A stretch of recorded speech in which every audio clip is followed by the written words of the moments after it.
Hi everyone, welcome to my YouTube channel speed information. आपके सामने जो पेपर दिख रहा है वो पेपर असिस्टेंट रेवेन्यू क्लर्क का पेपर है, जो कल 12 दिसंबर को इवनिंग शिफ्ट में हुआ था।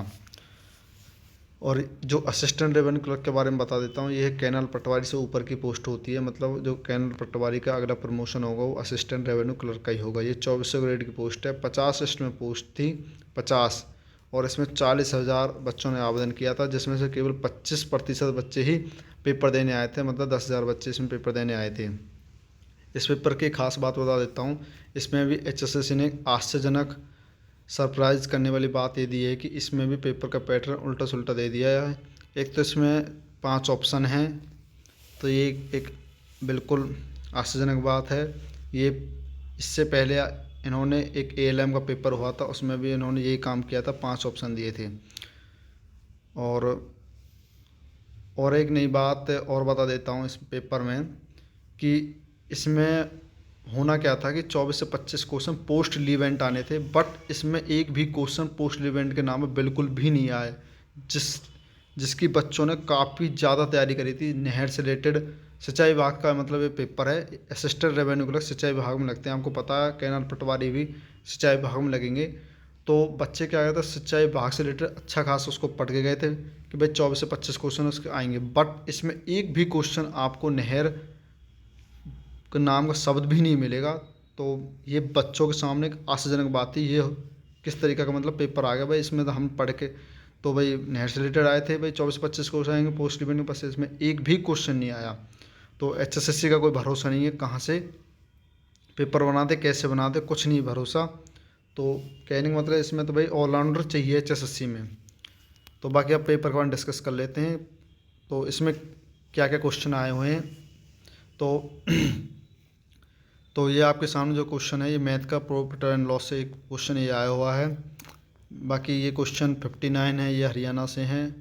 ये हरियाणा क्वेश्चन, राज्यसभा में कितनी सीट होती हैं? 5। 60 का राइट आंसर हो जाएगा। बेटी का इस्लाम राष्ट्र है, ध्वजारोपण से, ऑप्शन नंबर सी। कुछ क्वेश्चनों का आंसर मैं आपको बता दूंगा।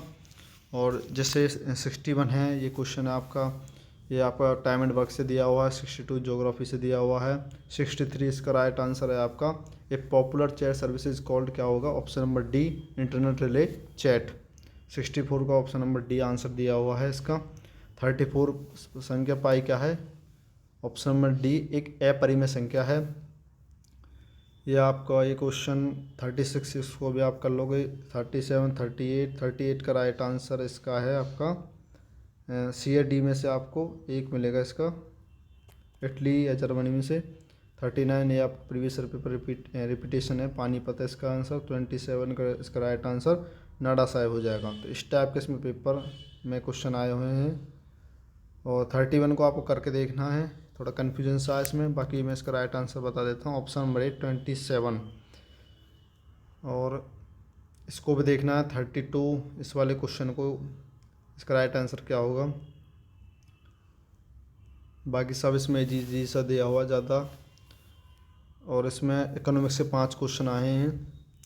देखने में तो आसान है, बस थोड़ा कन्फ्यूजन से हैं। बाकी जिन्होंने इकोनॉमिक्स पढ़ी होगी तो आसानी से कर देंगे।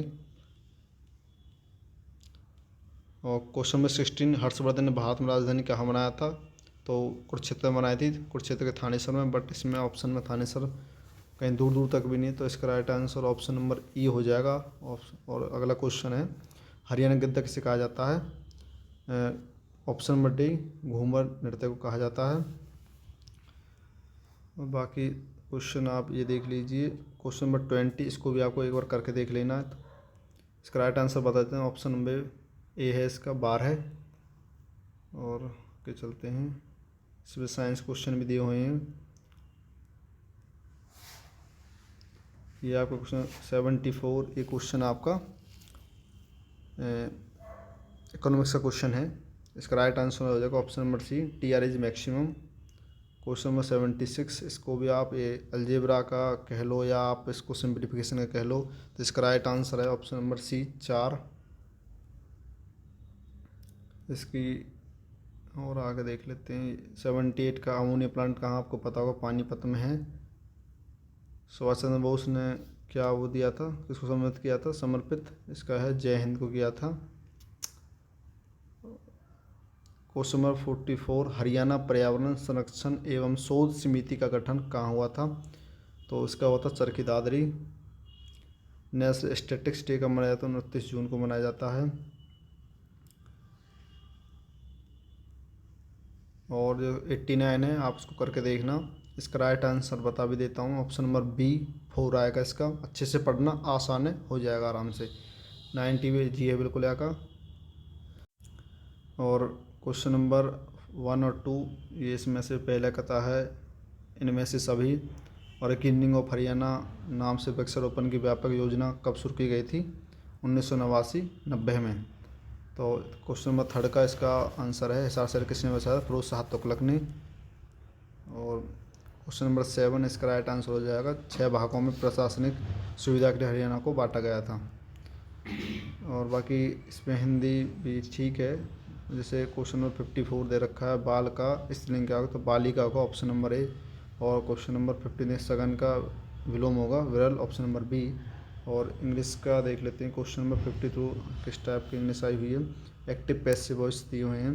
They made him the president of the club. तो इसका जो right answer option number C है। बाकी आप सोच रहे होंगे इसका आंसर B या D में से, बाकी इसका आंसर C है। तो ये आपकी इंग्लिश है। मैथ का 1-2 क्वेश्चन इसमें प्रॉफिट एंड लॉस दिए हैं। क्वेश्चन नंबर 9 इसका ऑप्शन A इसका राइट आंसर है। क्वेश्चन नंबर 10 का इसका राइट आंसर 16 है। और हरियाणा साहित्य रत्न पुरस्कार में कितनी राशि दी जाती है? तो इसकी 2.5 2.5 लाख दी जाती है। और आगे देख लेते हैं, निम्न में से कौन सा समीकरण सही है? तो इसका राइट आंसर रह जाएगा। तो इसका जब P=P तो A हो जाएगा। तो A राइट आंसर है। 1930-32 तक लंदन में आयोजित गोलमेज सम्मेलनों का एजेंडा था, क्या था? साइमन कमीशन की रिपोर्ट पर चर्चा। ईमेल का आपको पता ही है। और बाकी 24 right answer option number A, हृदय के वाल्व। और इसमें और कौन से क्वेश्चन हैं? तो बाकी लास्ट क्वेश्चन आपको करंट दिया हुआ है।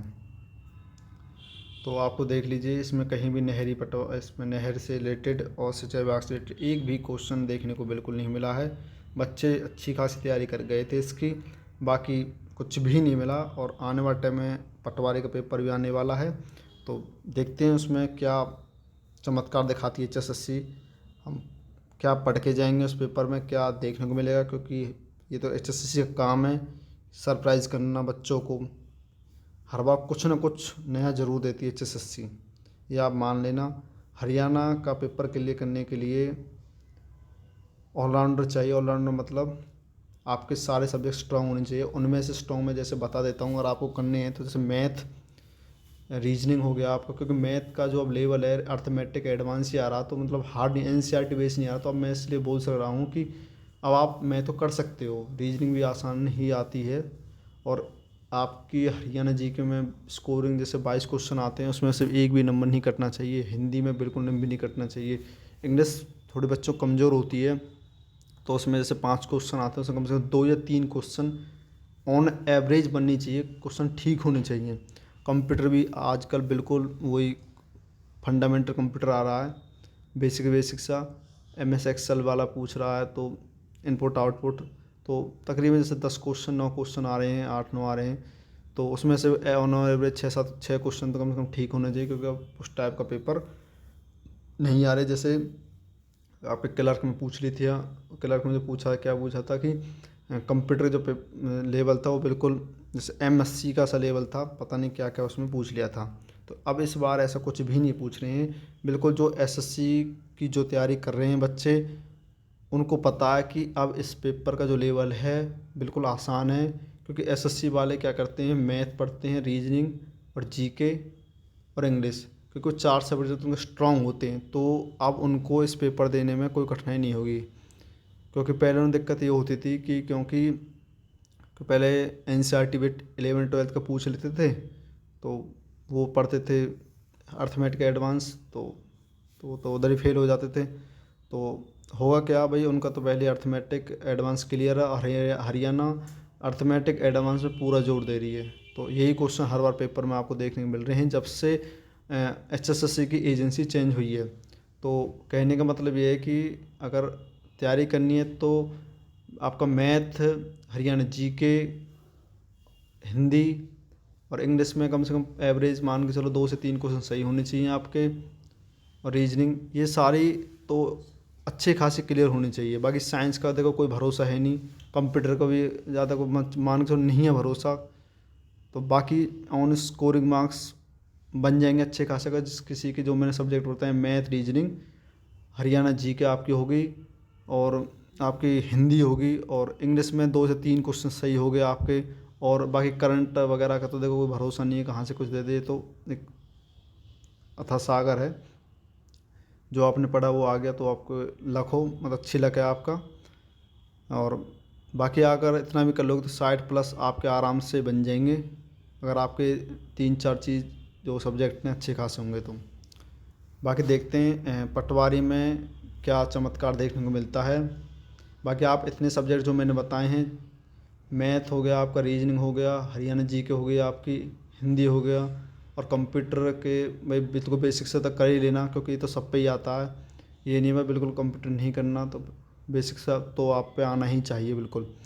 अगर इतने भी आपने कर ली तो आराम से आपके 60+ बन जाएंगे। और 60+ का मतलब है कि आपको कहीं ना कहीं चांस बहुत ज़्यादा बढ़ जाएंगे। 60+ तो आने चाहिए, क्योंकि आपको पता है उसमें नॉर्मलाइजेशन होने वाला है। और जिस किसी की शिफ्ट हार्ड आ गई और उसके 60+ बन गई, तो उसके 101% चांस हैं उसके आने के।